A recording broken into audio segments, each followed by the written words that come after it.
Since the dawn of civilization, two forces have driven humanity forward. One seeks to understand the world, the other seeks to possess it.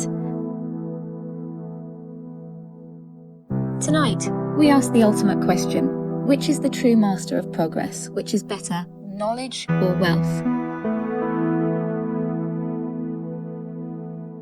Which force is more essential to progress? Which is the true architect of our world? Let the dialogue begin. We begin with first principles. Define your core value. I am the map. I am the understanding of the territory, its laws, its history, its potential. I am what remains when everything else is stripped away. Wealth is a temporary token, a social agreement that fluctuates. I am the discovery of what is eternally true. Gravity does not care for currency. A virus does not respect net worth. I am power by revealing reality itself. Wealth, your response. I am the leverage. Knowledge may be the map, but I am the ship, the fuel, and the crew. I am kinetic energy. I am the conversion of potential into action. Your timeless truth is inert without me. The theory of flight is poetry without the capital to build the wind tunnel and the factory. I am the bridge between thought and thing. I create the very stage upon which knowledge performs. First cross-examination. Knowledge, if you are so fundamental, why do your greatest leaps often follow the concentration of wealth? Correlation is not causation. The Renaissance was sparked by the rediscovery of lost knowledge, classical texts. The funding followed the intrigue. Wealth is a follower of curiosity, a tool for magnification. But the initial spark, the why, is always mine. Wealth accumulates where knowledge points. A romantic fallacy. The spark is cheap. A million sparks die every day in mines without the resources to fan them into flame. I am the oxygen.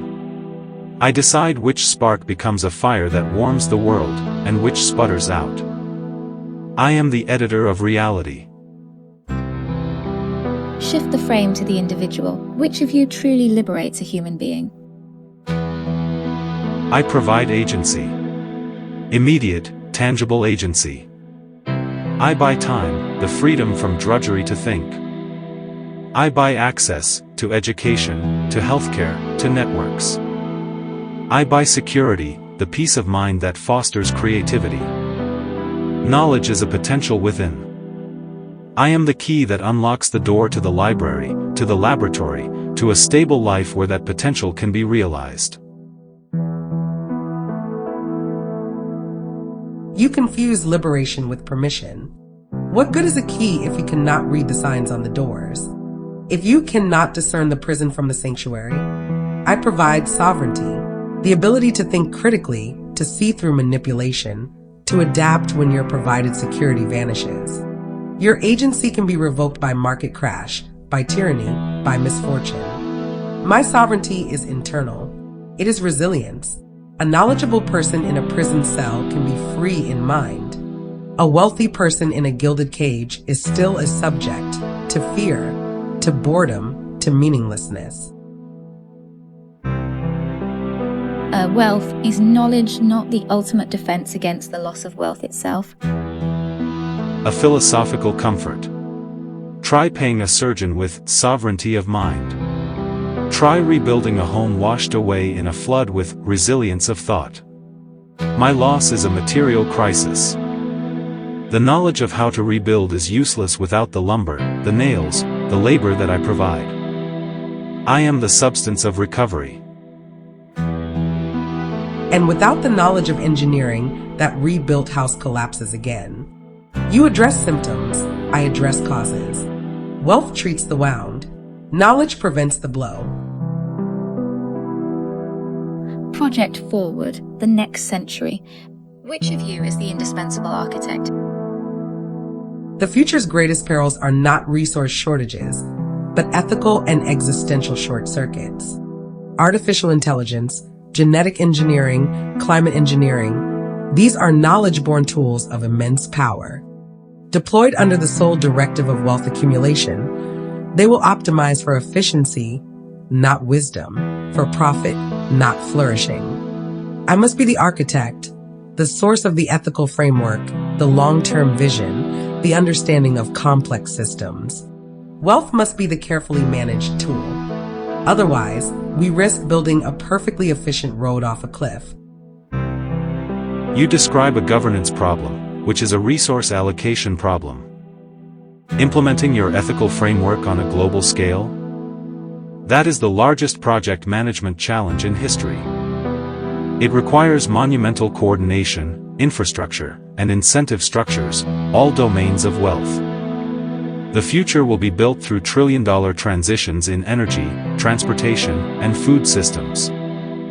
I am the project manager for civilization. Your blueprints are vital, but without my capacity to execute, they remain museum pieces.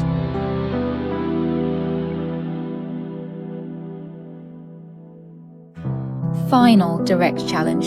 Can the other exist with without you? Yes, knowledge can exist in poverty. It has done so for millennia in monasteries, in hidden scholars, in oral traditions.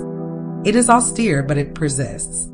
Wealth without knowledge is blind force, a bull in a china shop, capable of colossal creation and destruction, but devoid of direction. It builds towers that fall. And that, persisting, knowledge impacts a dozen lives, not billions.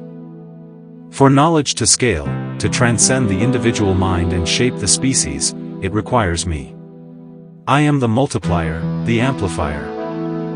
In isolation, knowledge is a quiet prayer. With me, it becomes a cathedral that defines a skyline. It needs me to become consequential. A dialogue without end. Not two forces, but perhaps a single helix intertwined. The spark and the oxygen, the map and the vehicle, the compass and the engine. The synthesis is the ongoing tension itself. To ask which is better, may be to ask whether the root is better than the rain. Both are essential, yet their hierarchy is the defining question of every age, of every personal choice. We leave you with that tension. Not to solve it, but to inhabit it, to examine your own choices through its lens. Does your life prioritize the accumulation of leverage or the deepening of understanding? And what have you built or failed to build because of that priority? This has been a Mind Meld synthetic dialectic. The debate continues in you.